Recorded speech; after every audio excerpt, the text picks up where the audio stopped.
Hello, I am a synthetic voice.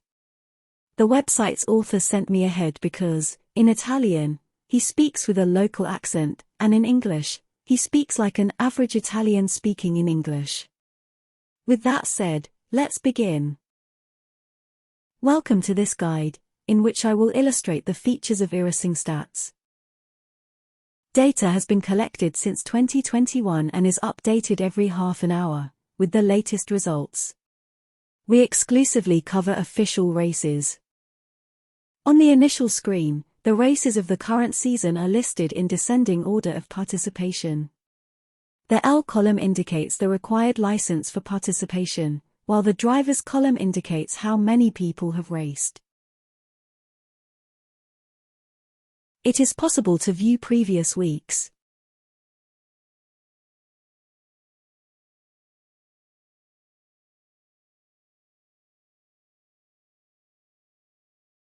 And it's possible to search among the listed races.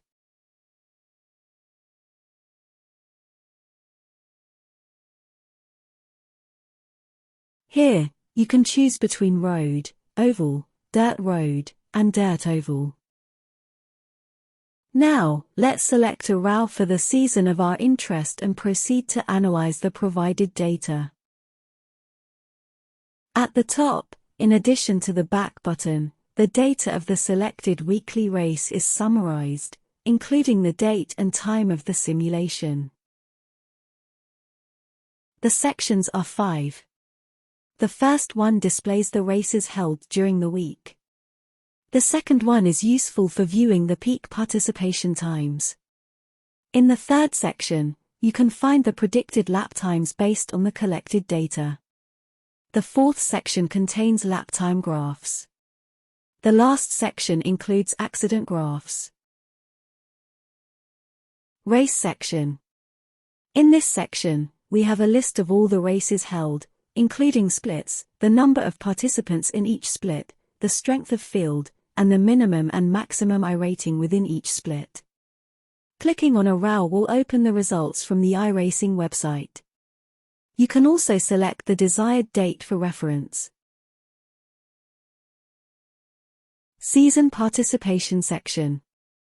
The data in this section pertains to the entire season and not just the current week. It displays the average number of splits per hour, as well as the splits broken down by hour and day of the week. Let's skip the expected lap time section for a moment and go straight to the lap time graphs. This will help us better understand how we generate lap time predictions. Lap time charts section. Here we can find graphs that represent lap times as they vary with iRating. As you can see, there are red points and a blue curve. The red points represent the average recorded lap times, while the blue curve represents our prediction of how lap times change with iRating. To better understand the graph, let's briefly discuss the summarization work we had to do. In a week of racing in a series, there are often thousands or even tens of thousands of participants. Therefore, we need to decide how to handle this volume of data to obtain readable insights. Since we can't represent tens of thousands of data points, the first step we take is to categorize drivers into iRating brackets, ranging from 0 to 10,000 with increments of 50.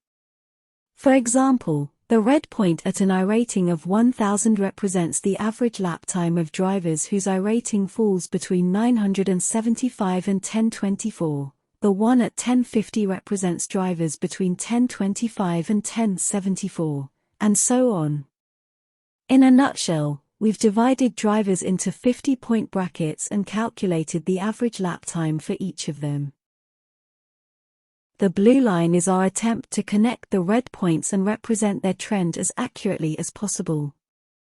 We calculate it based on the red data points, and it becomes our prediction of lap times expected according to iRating.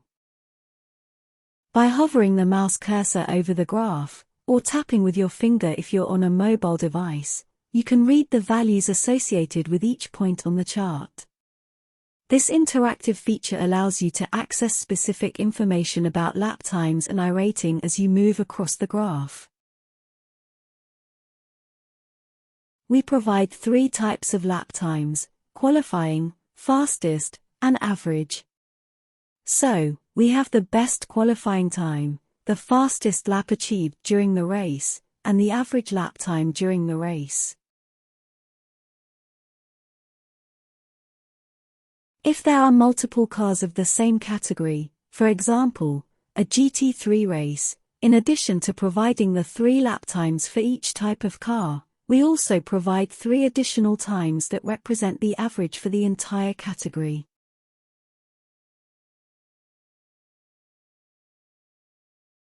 The most complex scenario occurs in multi-class races, where we have multiple car classes. In IMSA, for example, we provide lap times for the IMSA 23 class, lap times for the corresponding GT3 cars, lap times for the Dallara P217, lap times for the GTP class, and lap times for the corresponding cars, Acura, BMW, Cadillac, and Porsche.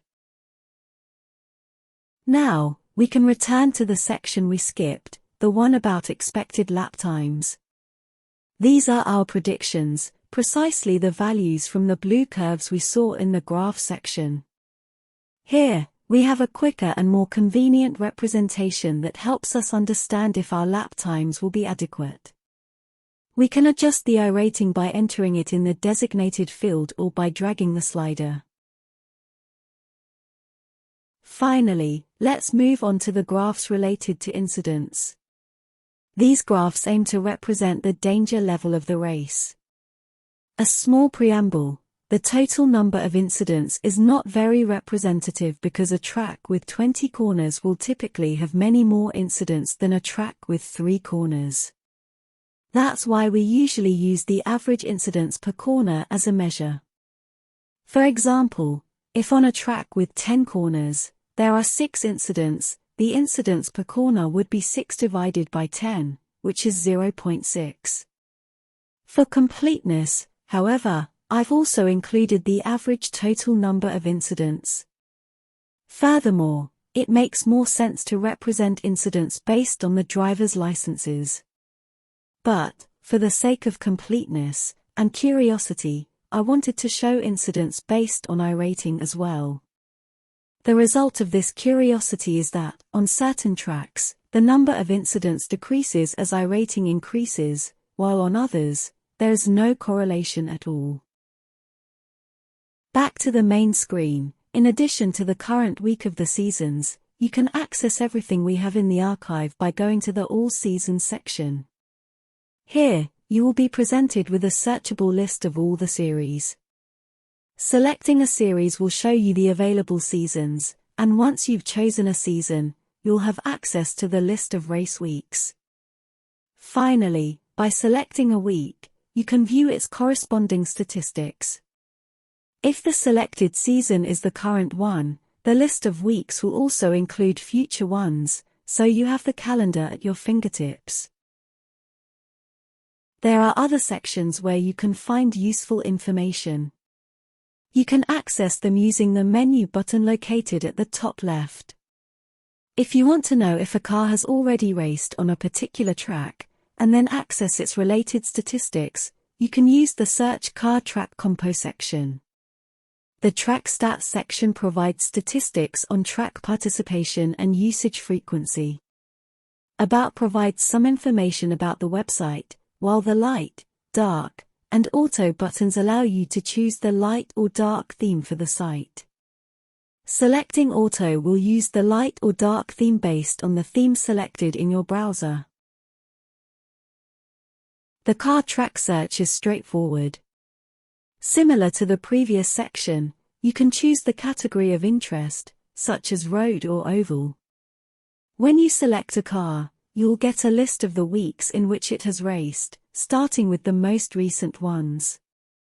You can also add a specific track of interest to your search. By selecting one of the results, you can access the statistics for that week. Let's move on to the section for track statistics. Similar to previous sections, you have the option to choose the category, such as road or oval. The statistics come in two types. By participation displays tracks with the highest participation, while by usage indicates the most frequently chosen tracks for season creation. In the by participation statistics, you can choose the time period of your interest. Meanwhile, in the by usage statistics, you can also have them related to a particular series.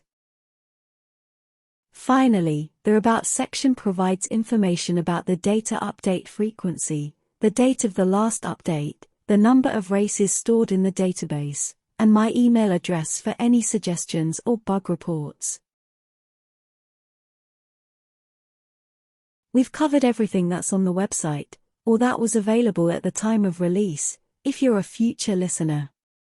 Any new features will be added following the current navigation logic and will be accessible through the menu or directly within existing screens if they pertain to those sections. So, from time to time, take a look at the menu. There might be some surprises sooner or later. Thank you, and full throttle!